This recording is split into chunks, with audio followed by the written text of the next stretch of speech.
Morning, everybody. Hope y'all having a beautiful morning right now here in the South Carolina. And Manny, it is gorgeous outside. I actually got up, went for a walk this morning. Did me a 30-minute walk. My hip is much better. I'm not going to the center yet to work out because I'm kind of babying this thing until it's completely well, because I can't still lay on my left side. It hurts a little bit, but it's not like it was.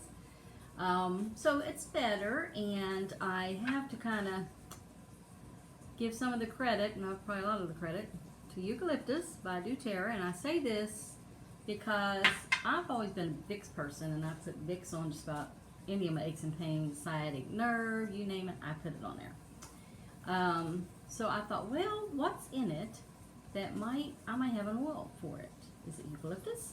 And it was in there. So I decided, since it was in there, I'm going to try that. And it doesn't have a real strong smell. And so I rubbed it right in the area, and then the first night I did it, I went down and I sat on a heating pad with moist heat again.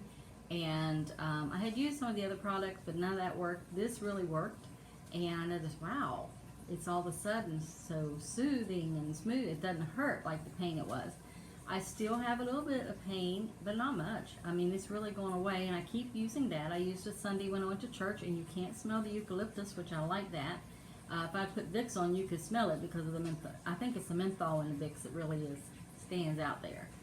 Dawn hates the smell of Vicks. So this is my go-to now. So I'm not going to tell you to go out there and just buy any eucalyptus oil off the shelves, because I've come to the point where I know doTERRA's products are good. They stand up to their name. If they're not and they don't work, they let you know, but you just tell them and they'll take care of it. So doTERRA is my go-to as far as essential oils and things that I'm going to be doing from now on. But I went for my walk, and I did about a 27-minute walk. It was a mile, and I did pretty good as far as my hip was concerned. And everybody wants to, well, do you walk by yourself? Yes, my husband's out golfing, but I had my trusty little cane here, and I'll turn it on so you can see. This has been my best cane so far that I bought, and a friend back home told me about it, and I went online and I found it. And there's several online, but this one I really like because I know it's very well made. Little Rock, Arkansas is where it comes from. You turn it on right here, the little switch. First, when you turn it on, you have a light. So if you wanted to walk at night, which I will not walk at night, you've got a light. So it's pretty little potent light. Then you turn it the rest of the way. Now here's the little button. Watch this. Don't get scared. It will zap you. And it's pretty powerful. According to them, where I bought it, it's supposed to have 1,000,000 volts, which you won't see me touch it and try it out. That ain't going to happen. But I have had to use it toward dogs come at me, and if you just take that cane and you just zap that thing, them dogs take off. Now, let me tell you, they want nothing to do with that cane.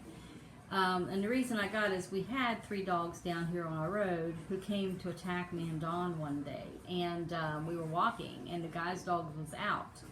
And we didn't know they were those kind of dogs. And they were big dogs. And all 3 of them came barking at us. I told Dawn to stop, because I knew if we ran, they were going to come after us. So what dogs do, they like chasing you. So we just stopped, and the one ran into my hip, and I could feel its tooth into my hip. Actually, it's the hip that hurts all the time. But that's not from the dog. And the guy called his dogs off, and Dawn was really upset. And it's a good thing they didn't bite us, because I know it wouldn't have been a good thing. So anyway, after that, I thought, okay, I'm finding something to use when I go. Not only do I have my cane, but my gun is on me too. As you know, I do carry my gun. I got a concealed weapons permit to do that, and I will carry it with my permit. It's too crazy out in this world today. It really is, people. A girlfriend messaged me last night about a granddaughter in Texas, in Prosper, Texas, and Reynolds Middle School had a threat, and it was a threat to, kill people and kids in the school. Well, she messaged me this morning. We prayed last night and asked God to put His hands over the school and the people and the parents and teachers. I mean, this is something that is so bad in this world today, and that's what we have to pray prayer helps. So I'm just asking y'all to keep that in your prayers for the kids going back to school, and ask God to put his protective hands over all the schools and areas. I mean, it's just so bad anymore. But we prayed about it, and she messaged me this morning, and they said they found who did it, and it was not the kid. It was just acting up, should not have done what they did. And until they really get strict with these kind of things happening, this will continue. But we have to take every threat as a threat, and we better just think, okay, that person's not going to do that. Oh, you don't know. You really don't know. In the background, if you hear anything, it's my washer going on. I'm washing my robe for choir, and I had to stitch it up because I had little things coming apart here, and hopefully it don't get too noisy here in the minute. If it does, I'll turn this video off and start over. But getting that done, so that way I'll have a clean robe come Sunday morning. Might smell pretty good too. I'll use my bounce, so we'll see. A couple things I want to tell you about. I started yesterday. I got meat, because you know I'm on a carnivore diet. I love just eating my meat. And yesterday I threw in a couple slices of tomatoes, and not a good thing. The vegetables, nightshade vegetables, even peppers, just don't work with me anymore. The vegetables I found so far that I think I can eat, that doesn't bother me, is like asparagus and cauliflower, maybe some little broccoli. I don't do it if I don't have to. You know, Don wants different things. I fix him what he wants. He wants potato. I fix him potato. If he wants whatever. The other night, he actually fixed his own. He wanted some hamburger with some pork and beans in it, so that he fried his hamburger and put his pork and beans in it, and he ate that. I had none, and I was fine. I just had my steak. And tonight we're going to have pork chops. And that's all I'll eat is the pork chops, and my husband will eat the other. But doing carnivore, they say when you're doing carnivore, the best thing is try to eat from nose to tail. Now, I'm not a liver eating person. I don't eat kidney. I don't eat spleen. And I don't eat, what's the other thing on here? There was another one. Heart. It's not my thing. But the nutrition in there is really good for your bodies. Now, some people love that kind of stuff. They can eat liver, no problems. Now, a man did say his comment the other night, which I thought was pretty interesting, because I do read a lot of the comments when I listen to people talking. I'll go down and read comments. He was 59. He came off all his medicines. He had atrial fib, no longer have atrial fib, and he ate beef liver, and he feels the beef liver did it. Now, you can't eat a lot of liver because you know it's not good. You can't eat a lot of the organs like that day after day after day. You throw them in there because you can get too much iron in your body, and that's not good. So you have to be careful too, and do it smartly. And apparently this guy did. He got off his medicines. He no longer has atrial fib. So I messaged him and I said, did you take a blood thinner while you're on atrial fib? Because see, Dawn is on a blood thinner.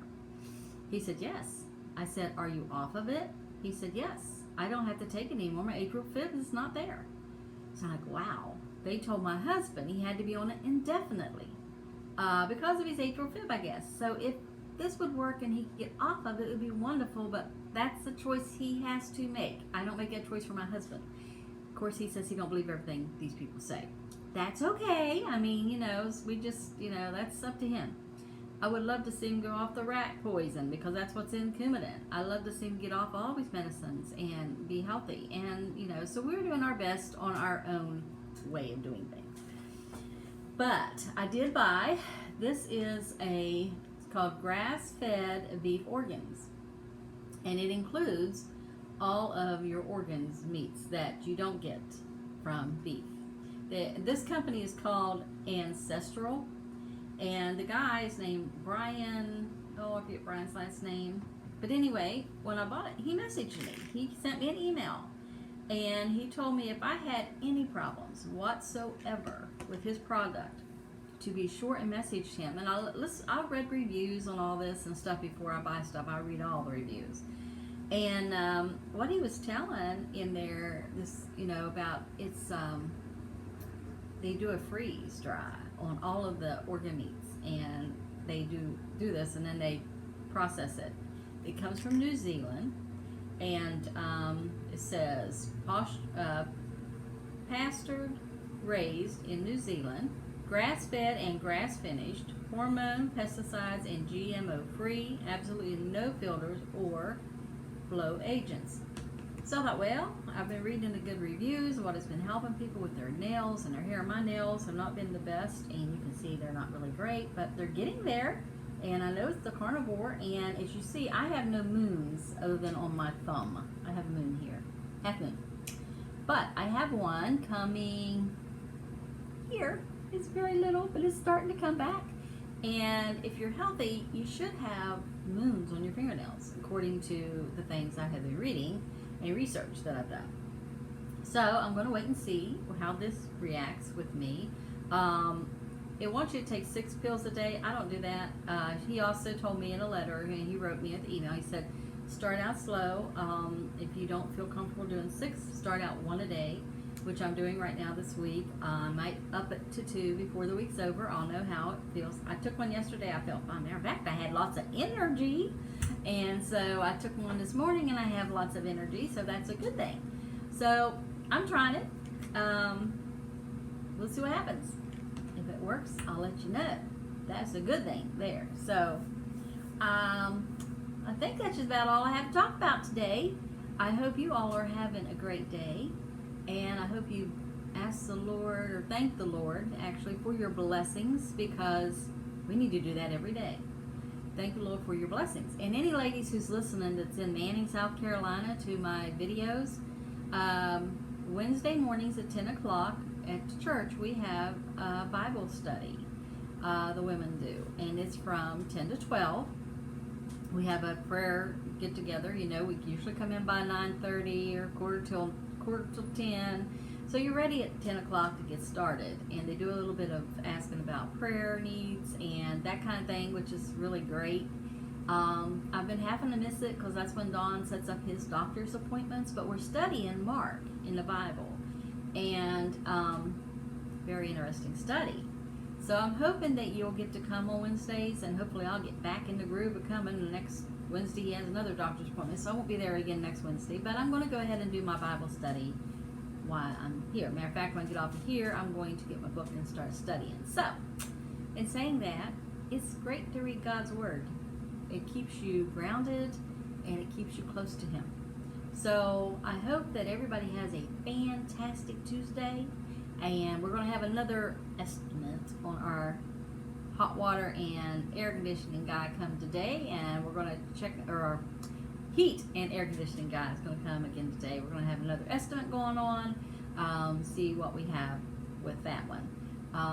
I love the people that came before, but it is always wise to get a couple extra estimates to see what's going on and do the research on the people who's doing it. And these people do have a good rating, so we're going to see.